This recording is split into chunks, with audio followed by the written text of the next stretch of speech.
السلام عليكم يا حلوين، كيفكن؟ إن شاء الله يا رب تكونوا بخير. اليوم رجعت لكم بوصفة كتير طيبة. رح نعمل الكفتة بطريقة ما دقتوا مثلها. عن جد شي خيال خيال، وحياة الله من أطيب أنواع الكفتة يلي ممكن تاكلوها. أو في ناس بيسموها كباب، احنا بلبنان بنسميها كفتة. فهي كباب كفتة زي ما بتحبوا، يعني يلي جرب أنواع كفتة وكباب هيدي بعد ما صار مثلها. وعملتها مع الرز اللي بالزعفران المفلفل، شي روعة روعة روعة. يلا، عن جد انه طبق كتير سهل، حتشوفوا قديش سهل وقديش طيب ما بتصدقوا. عندي لحمة غنم مفرومة للكباب. أنا بحب استعمل غنم، ما بحب استعمل بقر بالكباب لأنه بيطلع ناشف. هون فرمت بقدونس بصلة، حص ثوم، وفرمتهم على الناعم، وهلأ نزلتهم على اللحمة لنختصر الوقت وما يكون الفيديو طويل عليكم.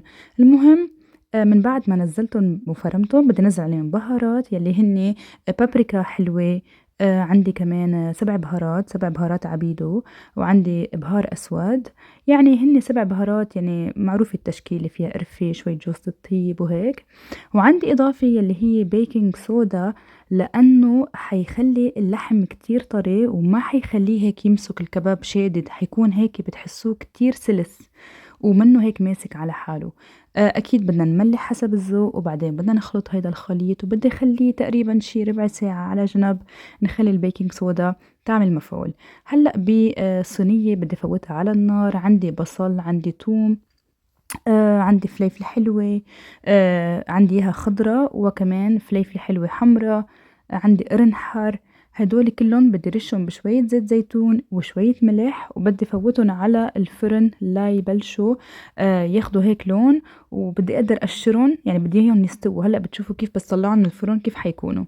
وبدي بلش انا من بعد ربع ساعة بلش اقرص هيدا الكفتة يلي عندي. فيكم تعملوها هيك قراص، يعني شي سهل جدا هيك، بس انه صراحة شكل بتحبه يعني.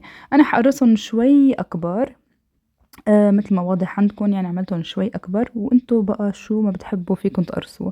بس يعني يكون شوي شكله مثل السيخ تقريبا، بمقلاية تعيت الشوي، أو بتحبوا تشووا برا زي ما بتحبوا. بس أنا حأختصر وأعمل كل شي بالبيت، يعني تطلع نتيجة كأنكم شاوينه برا. المهم بدي بلش هلا اقلب الكفتة لما تاخد هيك لون حلو عندي، وشوفها انها عم تستوي. ما تخافوا، مش ضروري تستوي استواء كامل لانه حنفوتها على الفرن. فلما تاخد لون حلو وتشوفوا انه يعني تقريبا 70% انها استوت، آه يعني شايفين بهيدا الشكل. هلا يمكن من جوا تكون بعد ما استوت، بس حتكمل استواءها بالفرن. فمن بعد هاي المرحلة أنا بكون هوني خلصت عندي الخضرة مثل ما شايفين، هيدا اللون الحلو كتير. شويناهم بالفرن. بدي يوصلوا لهاي المرحلة لأنه بصير البصل فيه حلاوة، فكتير كتير طيب. وبعدين بدي أقشر البندورة، أقشر الفليفلة، وبدي بلش هلأ اهرسهم مثل ما شايفين. حتما يعني بدكم تكونوا على يقين ممنوع استعمال ميكسر. ليش؟ حيطلع عندكم مثل قوام العصير. انا ما بدي هيك، لا لا، بدي واحد يحس بكل شقفة بتمه، كيف لما بنشوي مشاوي وبتاكلوا حد بندورة وبصل، يعني هيدا النوع، عرفتوا كيف؟ فبدي اهرسهم قدر الامكان. شايفين هيدا قرن الحر اللي طالع معي هون يا بيي شلفطن. وهون عندي الكفتة خلصتها، ومثل ما شايفين خلصت كل الكمية. هلأ عندي تريك شو عملت، حطيت فحمة، حطيت عليها شوية زيت، وغطيتهم للكفتة وخليتهم ياخدوا طعمة الشوي. وعندي هون الخليط صار جاهز. فمن بعد ما خليت الكفتة تاخد طعمة الفحم وعندي صار الخليط جاهز، صار وقت اني طبقها للأكلة. عندي هون بدي بلش رص الكفتة فوق هيدا الخليط. هلا اذا بتحبوا نزلوها شوي لتحت عشان كمان يمتص من المرقة تعيت البندورة وهالاشياء كمان. انتوا بس عم تتخيلوا النكهات، يعني عن جد شي مش طبيعي. يعني انتوا يا الله، هيك طعمة الفحم بالكفتة على طعمة شي فوق الخيال. وحياة الله من اروع طريقة كفتة ممكن يعني تجربوها بحياتكم والله. مهم بدي انزل كل الكمية عندي هيك مثل ما شايفين، فوتها ارجع على الفرن 10 دقايق بس، خلي الطعمة تتغلغل. وهيك ياخدوا من بعض، يعني تاخد الصوص من مرقة الكفتة والدهن تبعها وهيك. عرفتوا كيف؟ احنا انتم مثل ما يعني شفنا ما حطيت زيت انا ابدا ابدا بالمقلاية. ليش؟ لانه اللحمة غنم، وشايفين كيف بقت هيك دسامة تعيت اللحمة، لانه انا ما حاطة زيت، فطالعة كتير طيبة، لانه هيك يعني مغلغلة بدهن اللحمة. فمثل ما شايفين هلا انتم فيكم تاكلوها بخبز اذا بتحبوا، او فيكم تاكلوها بالرز. انا عملت رز بالزعفران، هيدا كتير رز طيب. ما نزلت الوصفة لانه بدي دعم، يلي بحب ياخد طريقة الرز يكتب لي بالكومنتس عشان نزلكم طريقة الرز لوحدها. رز رائع نثري، كل حبة بحبتها، معمول بالبطاطا والحبوب الكمون، كتير طيب. والزعفران هيك بخلي البطاطا تاخد طعمة هيك تقلية كتير طيبة عن جد. شوفوا هدول هلأ اللي عم نزلهم يلي معلقين، هيدول أطيب شي عن جد، لأنه هيك فيهم قرشة كتير كتير طيبة. فهون نزلت أنا الرز مثل ما شايفين يلي بالبطاطا، وكان كتير كتير كومبينيشن طيب مع بعض عن جد. هلأ أنا كل شي صار جاهز عندي. حبيت ابعت حصة لناس بعرفن كتير وعزيزين علي، حبيت دوقن قديش طيبة هاي الأكلة. فهني من بلد تاني مش من لبنان، فقلت بدي دوقن الأكل اللبناني وشو احنا هيك بنعمل أكلاتنا الطيبة. فنزلت هون بكونتينر ورجيتكن، قلت خليني ورجيكن كيف قدمت لهم الطبق، وكتير حبوه عن جد، قالوا لي كان كتير كتير طيب.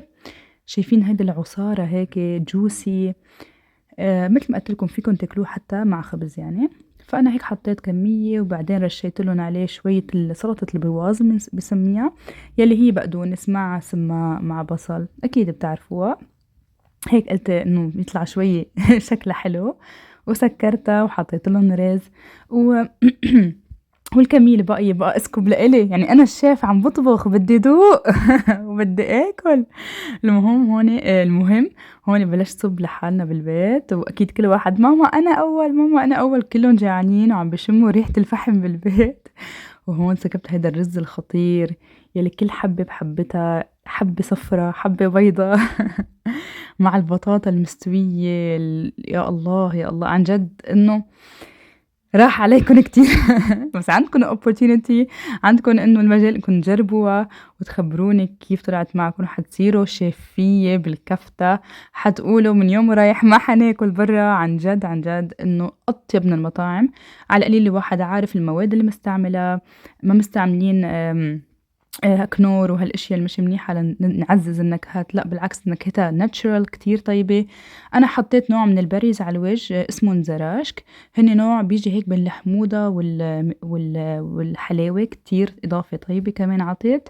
وهيك كان طريقة تقديمي لطبقنا، ورشيت عليه شوي من سلطة البصل والبقدونس مثل ما شايفين. عن جد يا ريت تجربوه وحتدعولي، حتدعولي. بحبكن كتير، ما تنسوني من دعمكن. معكن آية.